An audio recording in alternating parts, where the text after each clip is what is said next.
بسم اللہ الرحمن الرحیم۔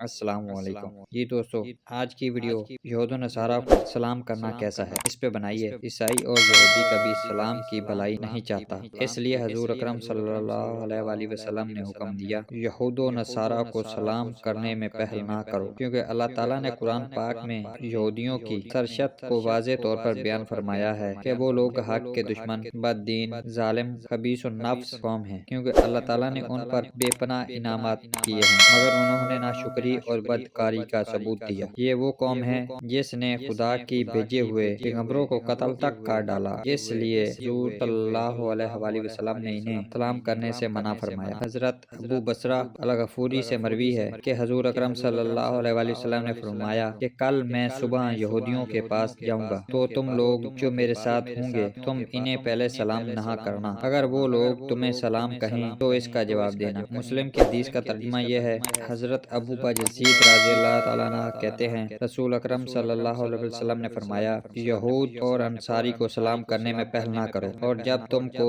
راستے میں کوئی یہودی یا نصرانی ملے تو اس کا راستے کو اتنا تنگ کر دو کہ وہ یکسو ہو کر گزر جانے پر مجبور ہو جائے۔ تو ہمیں چاہیے کہ یہود و نصارہ کو سلام کرنے میں پہل نہ کریں۔ جی تو دوستو، امید ہے آپ کو ویڈیو اچھی لگی ہوگی۔ اگر آپ کو ویڈیو اچھی لگی ہے تو لائک کریں، اپنے دوستوں کے ساتھ شیئر کریں، اور اگر آپ ہمارے چینل پر نیو ہیں تو ہمارے چینل کو سبسکرائب کریں۔